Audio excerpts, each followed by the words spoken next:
주시는 하나님의 말씀, 멸망을 선포하라라는 제목으로 함께 말씀을 나누도록 하겠습니다.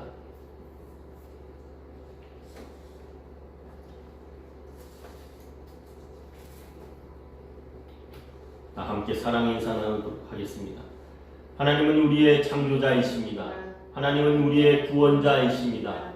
하나님은 우리의 전능자이십니다. 우리 선포하도록 하겠습니다. 예수 안에 생명이 있습니다. 예수 안에 능력이 있습니다. 예수 안에 소망이 있습니다. 할렐루야. 사람이 사람을 만나면 역사가 이루어지고 사람이 하나님을 만나면 기적이 이루어집니다. 그 기적이 하나님을 만나시는 저와 여러분이 되기를 소망합니다. 열왕기상 3장 14절 말씀에 내가 만일 내 아버지 다윗이 행한 같이 내 길로 행하면 내 법도와 명령을 지키면 내가 또 내 날을 길게 하리라. 할렐루야. 인간의 노력이 아닌 하나님의 말씀에 대한 순종하심으로 하나님이 우리에게 허락할 수많은 은혜를, 축복을 누리시는 저와 여러분이 되기를 소망합니다. 우리가 지난 시간에 요시야 왕에 대하여 말씀을 나누었습니다. 이스라엘 백성들 가운데 하나님께서 수많은 선지자들을 통하여서 그들에게 말씀하신 내용이 뭐냐면 돌아오라는 겁니다. 여호와께로 돌아오라. 우상을 제하여 버리고 여호와께 돌아오라. 하나님을 떠나는 것이 죄인데 그들이 하나님을 떠나는 일에 가장 앞장섰던 것이 바로 우상을 섬기는 일이었어요. 하나님을 떠난 삶은 그들에게는 고난이 됩니다. 광야의 삶 속에서 어디로 가야 할 방향을 잃어버리고 그들이 살아가야 할 삶 속에서 물과 또 여러 식량이 되어질 많은 것들이 사라져버리는 그러한 삶 속에서 하나님의 인도하심은 사막에서 샘물을 찾는 것 같은 거예요. 하나님의 인도하심을 받는 삶은 하나님을 향한 전적인 신뢰와 믿음이 있어야만 하는 겁니다. 그가 우리의 창조자 되시고 구원자 되시고 전능하신 하나님이라는 사실을 믿어 의심치 말라는 것입니다. 하나님의 인도하심을 받는 이 삶 속에 반드시 우리는요, 이 과정을 통과해야만 하는 겁니다. 자, 이스라엘 백성들이 남유다와 북이스라엘로 나누어지고 르호보암이 남유다를 다스리고 여로보암이 북이스라엘을 다스린 이후에 그들은요, 하나님을 떠나서 늘 배반하고 늘 하나님을 멀리하였던 그들의 삶이 이어진 결과가 무엇이냐? 북이스라엘은 호세아 9년에 북이스라엘이 아수르에 의해서 멸망당하죠. 그리고 그들이 아수르 땅으로 포로로 잡혀가게 됩니다. 사마리아에는요, 이 아수르 사람들과 이 사마리아 사람, 북이스라엘 사람들이 섞여서 살아가는 거예요. 그리고 그들의 종교, 아수르의 종교를 가지고 들어와서 혼합 정책을 펴서 이스라엘의 정체성을 없애버린 거예요. 그러면 정신을 차려야 되는데 남유다 사람들도 정신을 차리지 못하고 하나님의 말씀 앞에 엎드리지 아니하고 이 우상을 섬기는 일에 누구보다도 앞장선 이 므낫세에 의해서 남유다는 멸망되어지게 됩니다.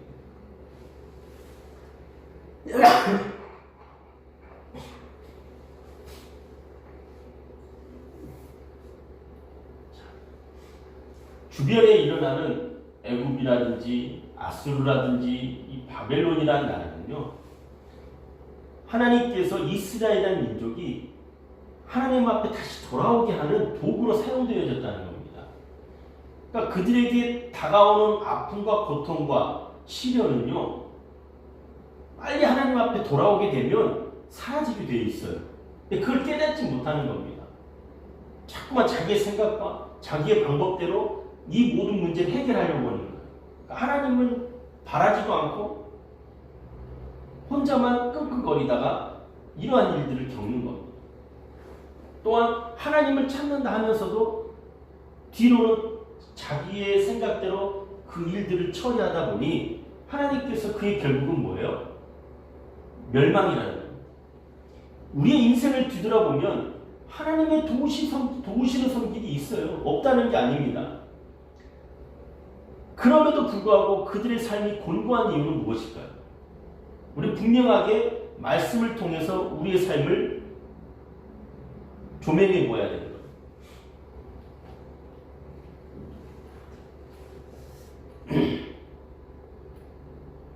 인간은 나약한 존재입니다. 갈대와 같이 바람이 불면 흩날려져 버리는 나약한 존재라는 사실을 깨닫는 것, 이거 굉장히 중요합니다. 그렇기 때문에 우리는 하나님 앞에 우리의 삶을 내어맡기만 한다는 거예요. 므낫세가 55년 동안 통치하는 동안에 산당을 재건하고 바알과 아세라를 목상을 만들고 성전 마당에다가 1월 성신을 만들어서 경배하게 하고 흰놈의 골짜기에 자신의 아들 므낫세의 아들을 갖다가 불 가운데 지나가게 하는 극악무도한 죄를 점과 사슬과 요술과 신접한 자 박수를 취임했다. 그들과 가까이 했다는 거예요. 근데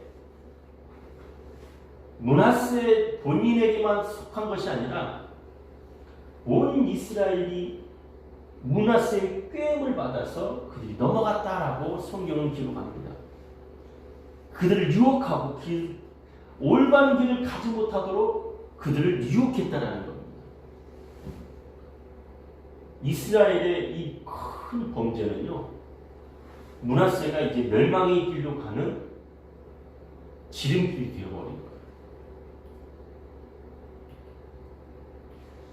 거예요. 로마서 6장 23절 말씀에 죄의 삭은 사망이요 하나님의 은사는 그리스도 예수 안에 있는 영생입니다. 므낫세의 최후가 참 비참합니다. 쇠사슬에 묶여서 바벨론으로 이송을 하게 돼요.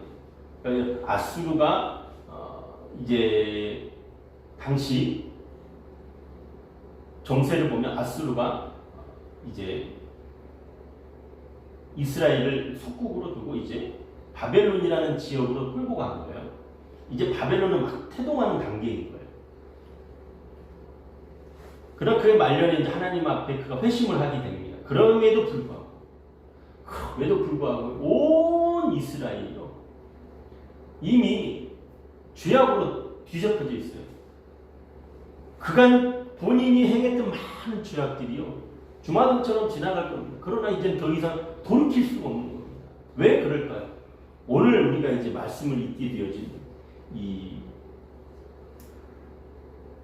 열왕기하 23장 후반부터 24장, 25장의 말씀, 우리도 역대의 말씀을 보면 뭐라고 기록이 되어졌냐면 여호와 보시기에 악을 행하였더라. 뭐 특별한 이야기는 나오진 않았어요. 그러나 간략하게 이야기가 이렇게 증거가 되어집니다.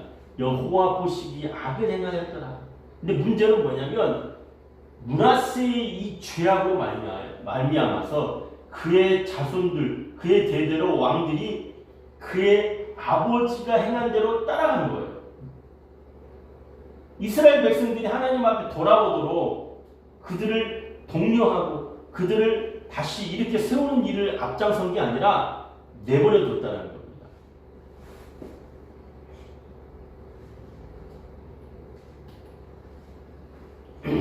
자, 이스라엘 백성들이 다시 일어서기까지 어마어마한 일들이 있었습니다.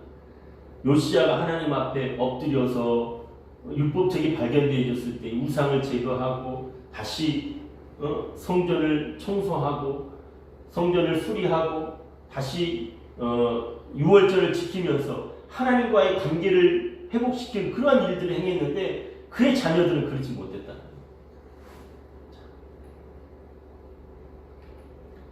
오늘 이제 우리가 말씀을 보게 되어지면 이 지도를 말고 이 줄을 한번 볼까요? 세계의 전체적인 정세를 좀 우리가 이해를 해야만 합니다. 오늘 등장하는 인물은요, 누가 있냐면,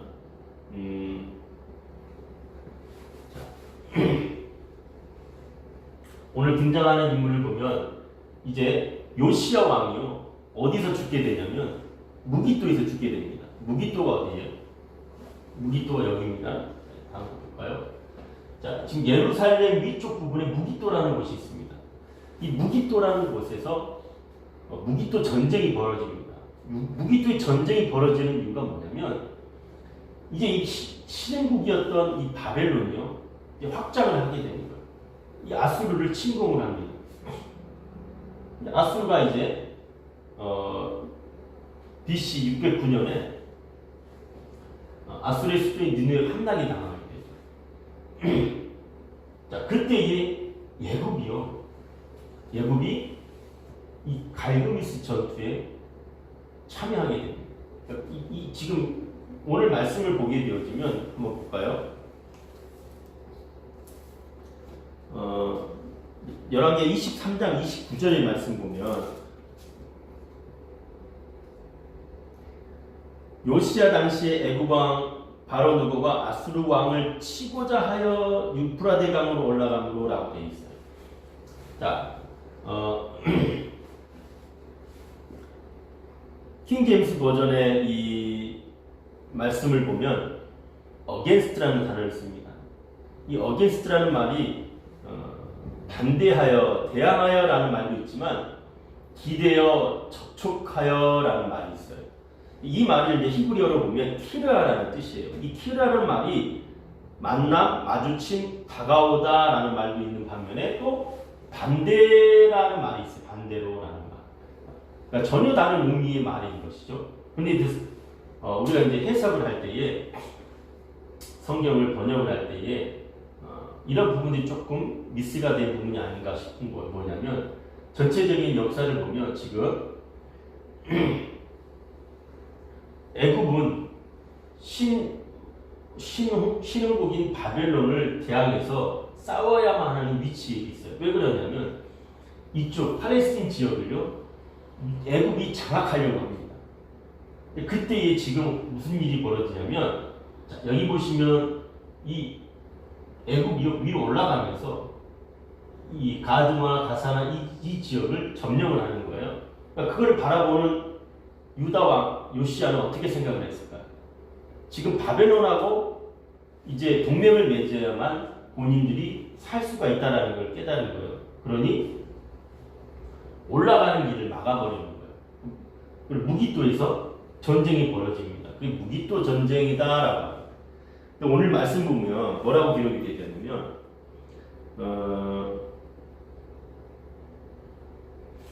역대기 말씀 한번 볼까요? 역대하 34장 35장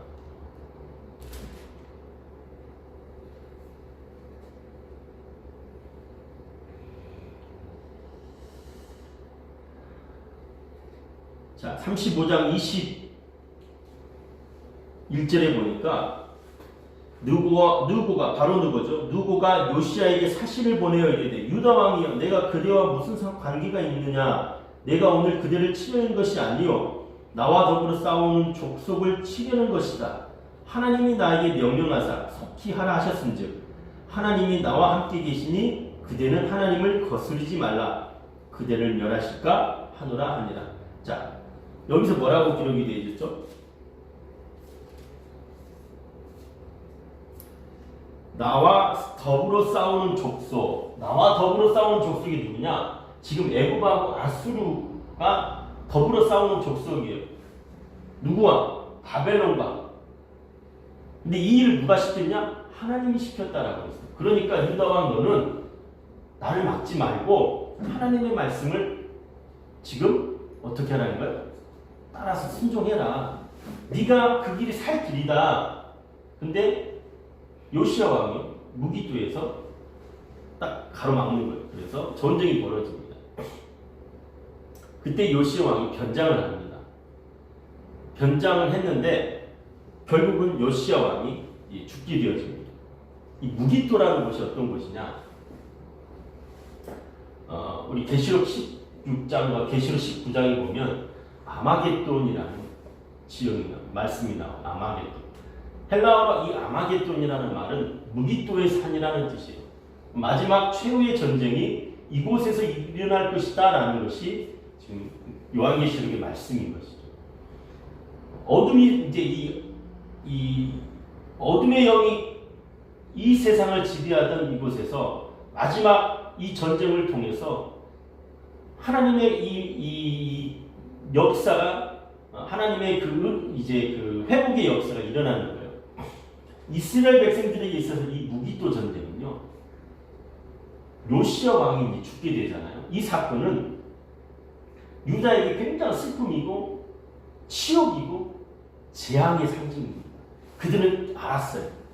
물론 하나님께서 요시야 왕에게요 약속을 하셨습니다. 뭐라고 약속을 하냐면 이스라엘이 멸망할 것이다. 그러나 너는 그 멸망을 보지 않고 너희 조상들에게 갈 것이다. 이게 너에게는 축복이다라는 거예요. 인간은 한 번 태어나면 죽게 되어 있지만 가장 슬픈 것이 뭐냐? 왕에게 있어서 나라가 망하는 것을 보게 되어집니다. 근데 이것을 하나님께서 너는 죽음을 보지 않고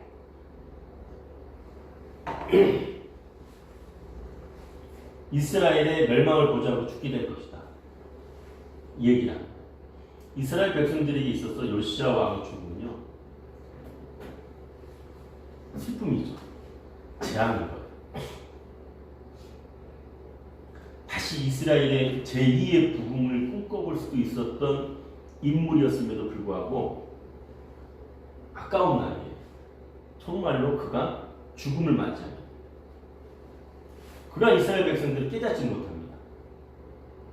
그들이 하나님 앞에 엎드리고 하나님의 음성을 듣고 하나님의 도우심을 구하는 것이 아니라 인간의 우리가 살아가는 삶 속에요, 여러 일들이 일어나지 않습니까?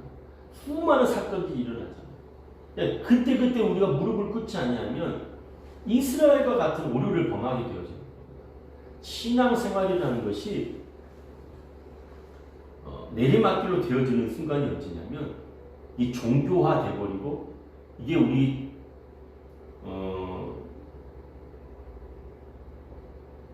하나님의 살아계심을 인지하지 못하게 되어질 때에 문제가 발생합니다.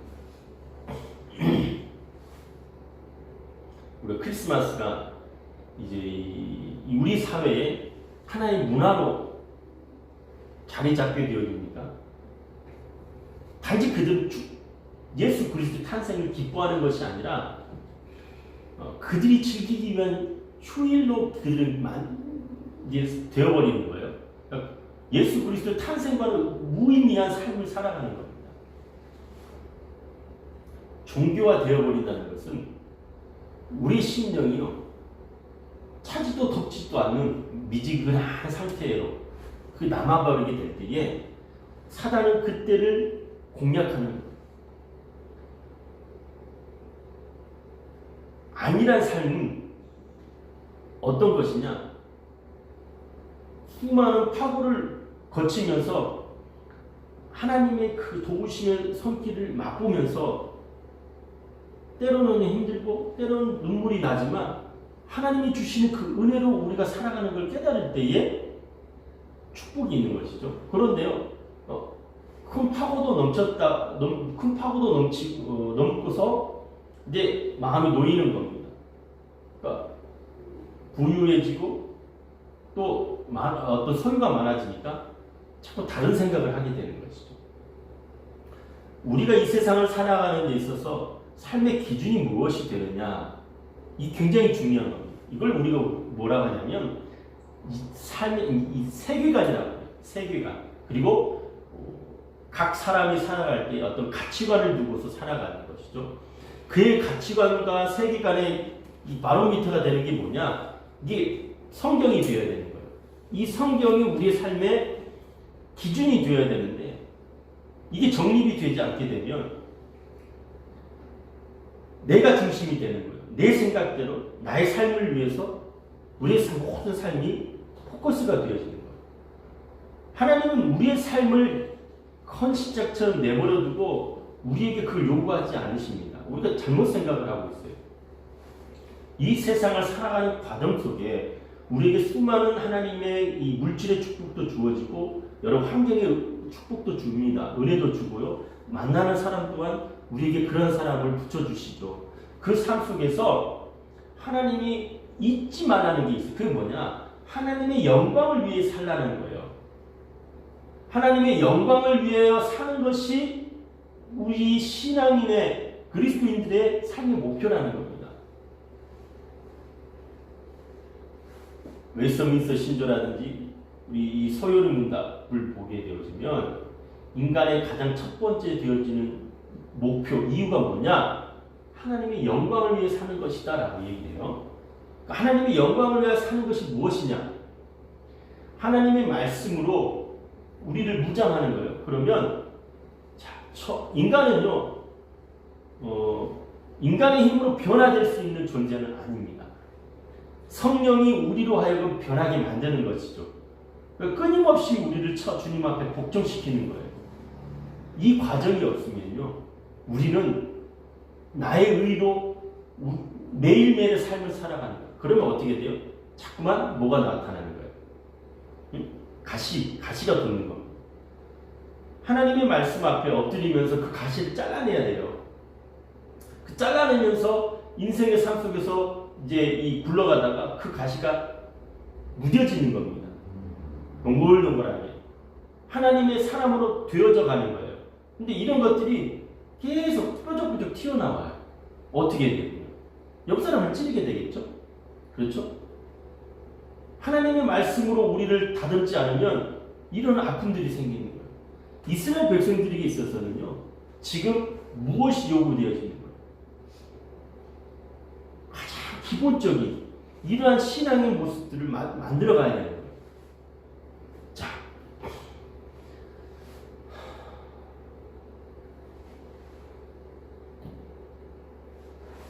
지금 이제 요시야가 이제 무기투에서 죽게 됩니다. 지금 이제 그러면서 요시야 왕이 죽고 난 다음에 어떤 일이 벌어져요? 이스라엘 백성들이요, 요시야의 아들이 있어요. 그 아들이 네 아들이 있습니다. 어두워서 잘 안 보여요. 요하난과 여호야김과 시드기야와 살룸이라고 되어 있는데, 여호아하스, 성경에는 여호아하스라고 되어 있죠. 오늘 열왕기의 하의 말씀에 이 살룸이 여호아하스입니다. 이 네 명의 아들이 있는데 그 가운데 반애국적인 성향을 갖고 있는, 그러니까 누구한테 죽었어요? 지금 요시야 왕이 애굽 왕 바로 누구한테 죽었잖아요. 그러니까 반애국적인 성향을 갖고 있는 요아하스를 왕으로 옹의를 합니다. 근데 문제는 그게 아니라 지금 이 이후에요, 애굽이 무기토에서 전쟁을 유다와 벌이고 난 다음에 이 갈그미스라는 지역으로 올라갑니다. 메소포타미아 우리 그 지역이죠. 이 갈그미스 전쟁이 세계사적으로 굉장히 큽니다. 1차 전쟁과 2차 전쟁이 있어요. 1차 전쟁 때는 이 바벨론하고 이제 붙었습니다. 느부갓네살하고 이제 붙었는데 둘 다 후퇴를 하게 되었습니다. 왕위를 이어받기 위해서 그 왕위 계승을 받으러 후퇴를 하는 거예요. 둘 다 후퇴를 하는 겁니다. 후퇴하는 과정에 애국 정책을 피는 이 남유다의 요아하스를 애굽 왕 바로누가 끌고 포로로 자꾸 가버립니다. 지금 러시아 우크라이나 전쟁을 보면요, 어떤 일이 벌어졌냐면 친러시아 정부가 들어선 게 아니라 반러시아 정부가 들어서면서 이제 EU와 나토에 가입을 하려고 보니까 러시아가 반발을 하게 되잖아요. 그러면서 친러시아 정부를 세우려고 지금 전쟁을 일으킨 거예요. 그러다가 서방 세계의 이 지원을 받아서 지금 열세에 밀리고 있잖아요. 그런 것 같은 거예요. 반애국 정책으로 폈던 이 남유다의 여호아스가요, 포로로 잡혀가게 됩니다. 그러면서 어떤 일이 벌어져요?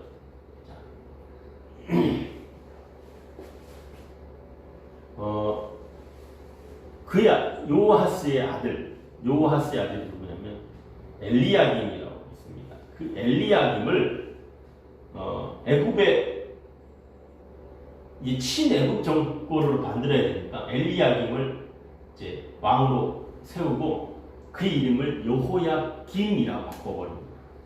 원래는 엘리야김입니다. 그러나 여호야김으로 이름을 바꾸고 요아스를 포로로 끌고 갑니다. 자, 그러면서 성경이 뭐라고 기록이 되냐면 한번 볼까요?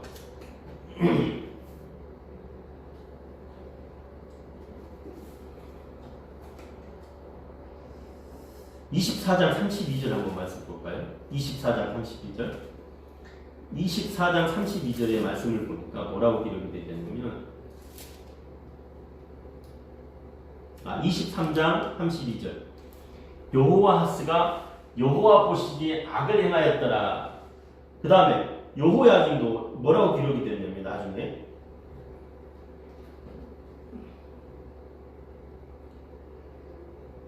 여호와 보시기에 악을 행하였더라라고.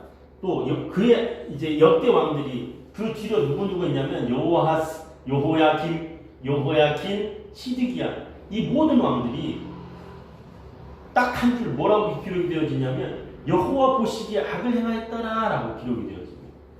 근데 어떤 일을 하나님 앞에 어떤 악행을 했는지는 기록이 되지 않았어요. 그러나 우리가 이 전체적인 이 흐름을 보게 되어지면 그들이 하나님 앞에 범죄한 사실이 무엇인가를 보게 되질 때에 가장 큰 범죄가 뭐냐면 아무것도 안 하는 거예요. 하나님 앞에 올바로 설 수 있도록 아무것도 안 하는 겁니다. 이게 가장 큰 죄악이라는 거예요. 왜요? 므낫세가 이스라엘 백성들, 요시야가 이스라엘을 개혁하고 종교 개혁을 하고 하나님 앞에 우상을 철폐하고 하나님 앞에 나아가려고 행했던 많은 일들이 므낫세 때 그의 통치 55년 동안 다 무너져 버린 겁니다. 그리고 수많은 선지자들이 나와서 뭐라고 해요? 여호와께 돌아오라. 여호와께 돌아오라. 그렇지 않으면 하나님 너희를 치실 것이다. 여호와께 돌아오라. 아니나 다를까 지금 아수르와 바벨론과 애굽을 통해서 지금 그들에게 뭘 말하고 경고의 메시지를 전하고 있잖아요. 그러면 빨리 그걸 캐치해야 되는 거예요. 내게 어떤 고난이 다가올 때에 하나님 앞에 우리는 엎드리는 겁니다. 하나님 이게 어떤 일들입니까? 하나님의 뜻이 무엇입니까? 우리는 뭘 해야 될까요? 이스라엘 백성들이 지금 그러고 있는 거예요. 여호아스, 여호야긴, 시드기야 모두 다 하나님 보시기에 악을 행하였더라. 그 악이 뭐예요? 이스라엘 백성들이 다시 하나님 앞에 돌아오도록 아무것도 안 하는 것. 이게 큰 죄악이라는 거예요. 자, 1차 전쟁 때 1차 갈그미스 전쟁 때는요, 유다가 내려오면서 예루살렘의 여호아스를 끌고 갔어요. 포로로. 그리고 여호야김을 왕으로 세웁니다.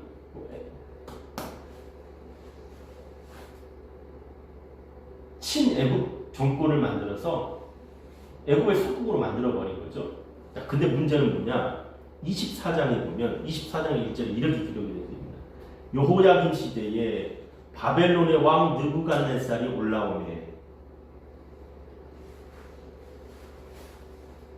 올라오매 여호야김이 3년간 섬기다가 돌아서 그를 배반하였더니, 그동안 무슨 일이 벌어졌냐는 거예요.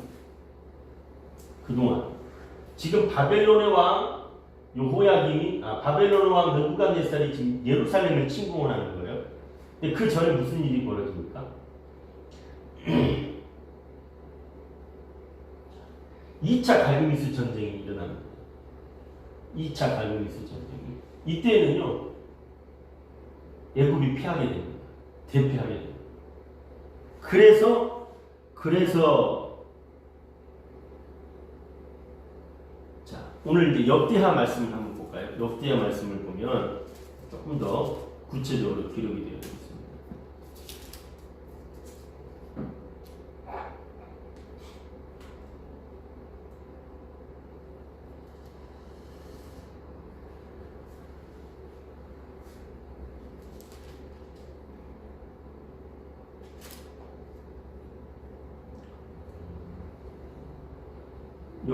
역대하 36장 5절에 보면 여호야김이 왕위에 오를 때에 나이가 25세라 예루살렘에서 11년 동안 다스리며 그의 하나님 여호와 보시기에 악을 행하였더라. 바벨론 왕 느부갓네살이 올라와서 그를 치고 그를 쇠사슬로 결박하여 바벨론으로 잡아가고.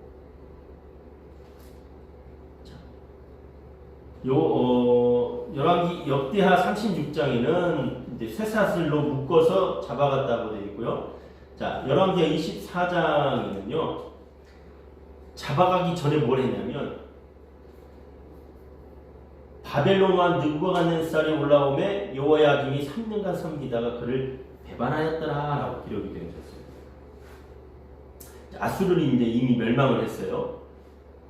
자, 아수르와 바벨론을 하나님께서 보내신 이유는 유다를 심판하고자 원하는 거예요. 그러니까 바벨론을 도구로 사용하시는 거예요. 자, 그 가운데에 지금 보면 1차는 이제 2차 갈그미스 전쟁 때 애굽이 져버렸어요. 어떻게 돼요? 애굽의 도움을 받을 수가 없어요. 그러니까 느부갓네살이 지금 유다를 침공해가지고 유다를 속국으로 삼았어요. 그래서 3년간을 이 여호야김이 잘 섬겼어요. 누구를? 바벨론을. 잘 섬기다가 무슨 일이 벌어졌냐면 이제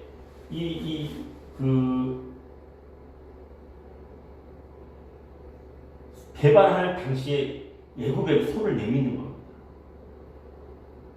도와달라. 응? 그러니까 어떻게 돼요? 느부갓네살 왕이 다시 예루살렘을 침공하게 되죠. 그리고 여호야김을 바벨론으로 포로로 끌고 갑니다. 볼까요?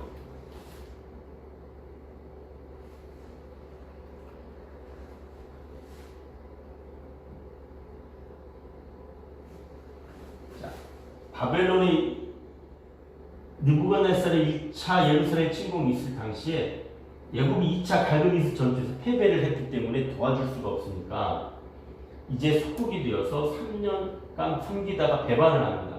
그리고 애굽에게 도움을 의지해요. 그러나 뭐라고요? 자, 이제 우리가 이제 선지서의 말씀을 보면 애굽을 의지하지 말라라고 선지자들이 얘기를 합니다. 근데 자꾸만 이제 배반을 하고 애굽을 의지하려고 할 때니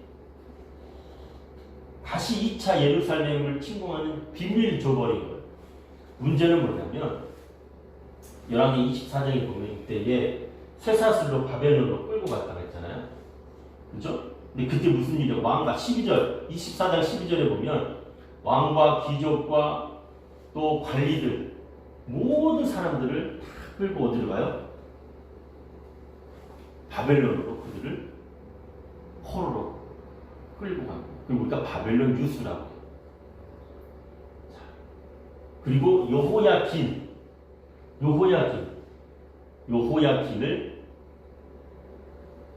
왕으로 삼게 됩니다. 여호야김이 누구였어요? 여호야김의 아들이에요. 요시야에게는 4명의 아들이 있습니다. 여호야김, 요하스, 시드기야가 있죠. 마지막 왕 시드기야는요, 이 요야김의 아들 요호야김이 죽고던 다음에 왕이 되는 거예요. 삼촌이 왕이 마지막에 나중에 되는 것이죠. 자, 그리고 13절에 보니까 무슨 일이 벌어져요? 보물들, 예루살렘 성전에 있는 보물들, 왕궁에 있는 보물들을 다 빼앗깁니다. 다 이제 성전은 회파가 되고. 그런데 우리 어디서 많이 보지 않았나요?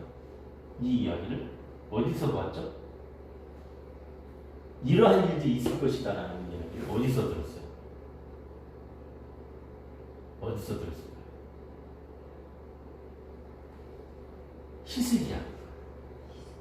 히스기야가 그가 죽을병에 걸렸을 때에 하나님의 은혜로 그가 살아납니다. 극적으로 살아납니다. 이 일들이 주변 국가에 다 퍼지게 되었죠. 히스기야가 해야 할 일은 뭐였다고 그랬죠? 하나님의 위대하심을 찬송하고 지금 바벨론의 사신들이요 반아수르 정책을 함께 펴자고 오면서 히스기야에게 왔을 때에 히스기야는 그들에게 하나님의 놀라우신 역사를 증거해야만 했음에도 불구하고 그가 했던 일이 뭐예요? 예루살렘 성전과 왕궁에 있는 많은 은금을 보여주었다는 거예요. 다 보여줬다는 겁니다. 그때에 선지자를 통해서 뭐라고 해요? 이스라엘이 바벨론의 포로로 끌려갈 것이다. 이스라엘의 멸망을 듣게 되지 않습니까? 자, 이스라엘이 지금 이제 요호야김요, 이제 고니아라는 이름입니다.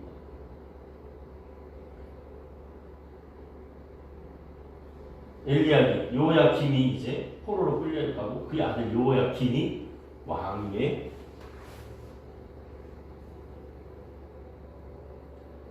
올라가게 됩니다. 요야김이요,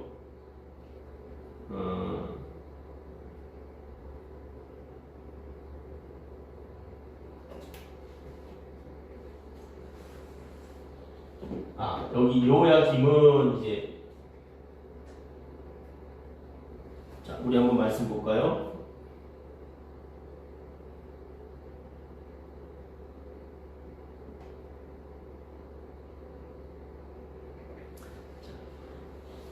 요야김이요 석 달간 이제 나라를 다스리는 거예요.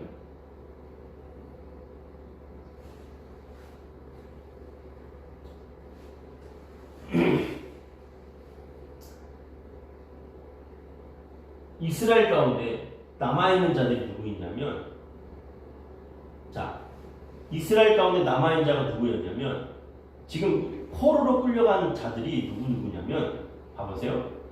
왕족, 귀족, 그 다음에 관리들. 대부분이 뭐예요? 그들의 상류층입니다. 상류계층, 이스라엘을 다스리는 상류계층들, 식자들이란 말이에요. 나머지 비천한 자라는 표현은요, 말 그대로 이 이야기가 다 기록이 되어 있죠. 그러니까 이스라엘의 하나님을 아는 자들이 남아있지 못한 겁니다. 이들이 다 어디로 간 거예요? 바벨론 포로로 끌려간 거예요.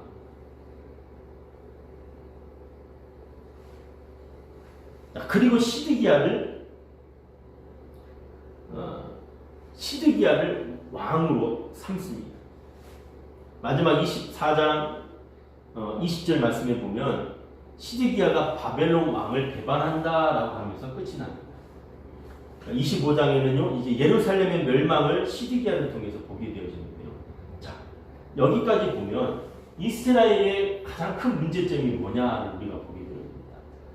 아수르와 바벨론은 하나님께서 이스라엘을 징계하기 위한 수단으로 사용하셨다는 거예요. 근데 그들이 뭐예요? 깨닫지 못했다는 거예요. 므낫세의 죄악에서 벗어나지 못하고 우상 숭배와 배교 행위, 불신과 불순종, 교만으로 인해서 이스라엘의 멸망을 초래할 때에 그들이 하나님 앞에 엎드려 자복하고 회개할 때에 하나님의 도우심의 손길이 있음에도 불구하고 하지 않았다는 겁니다.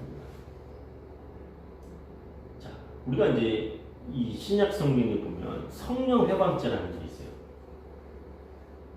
고린도전서와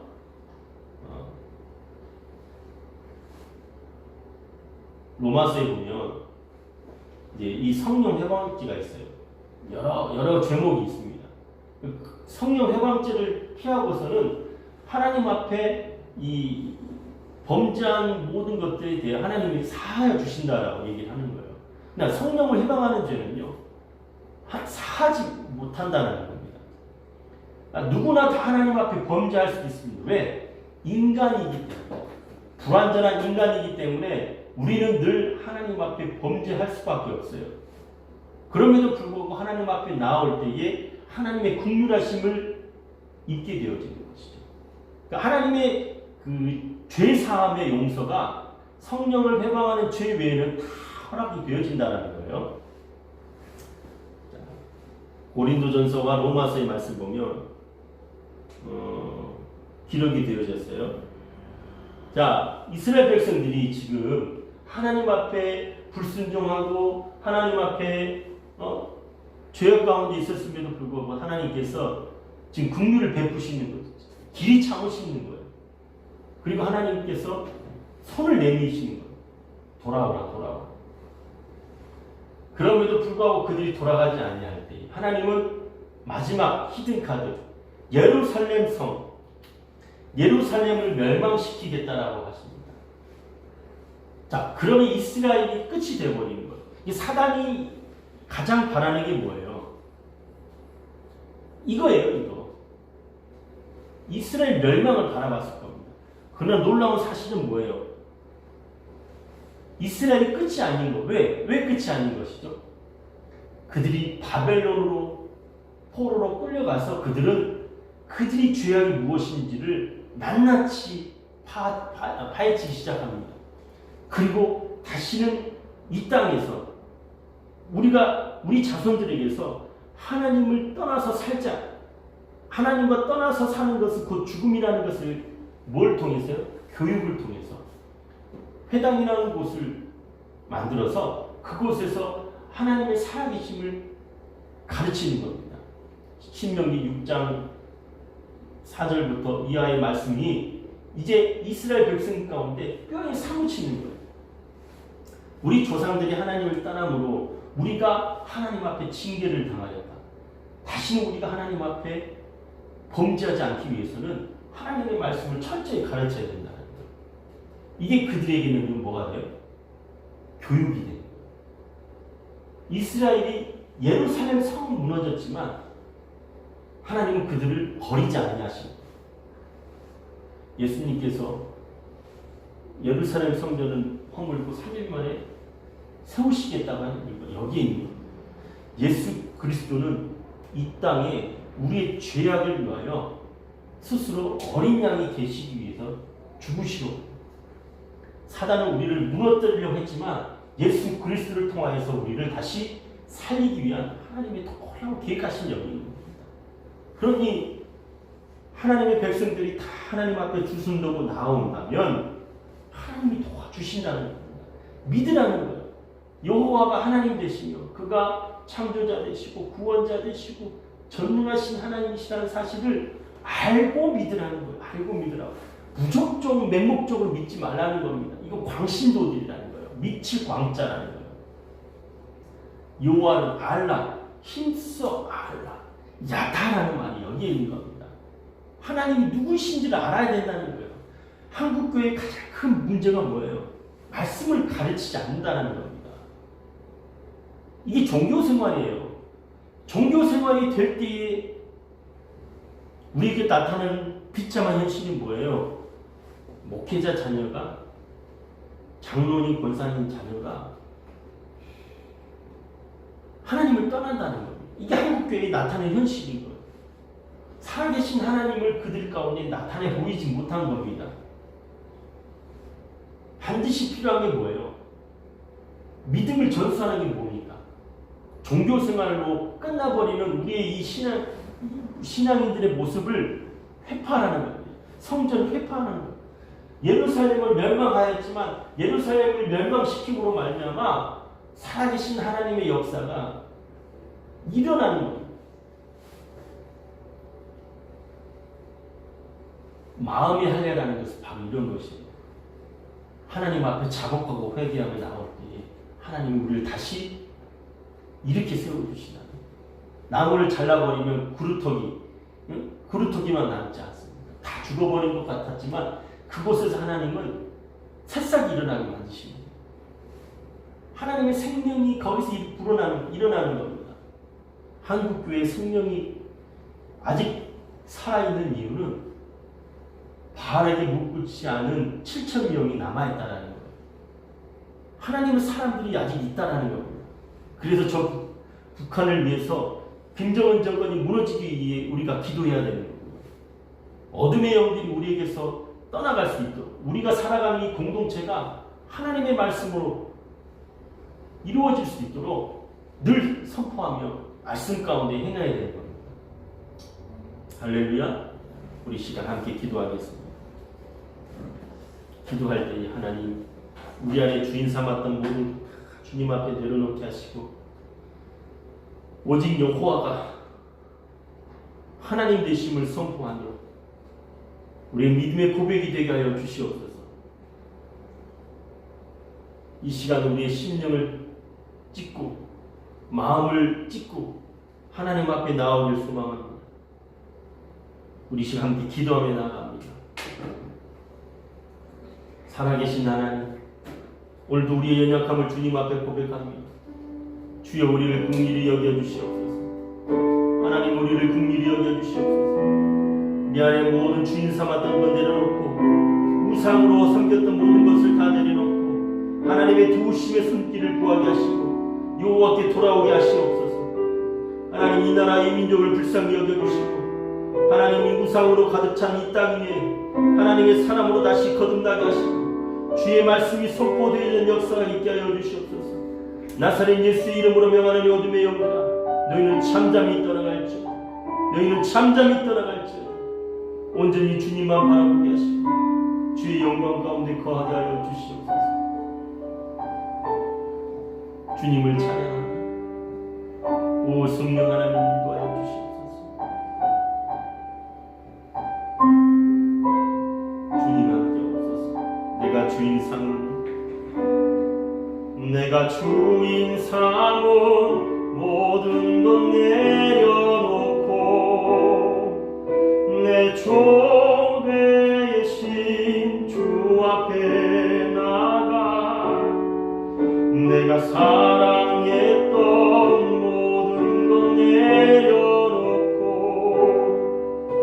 주님만 사랑해 주 사랑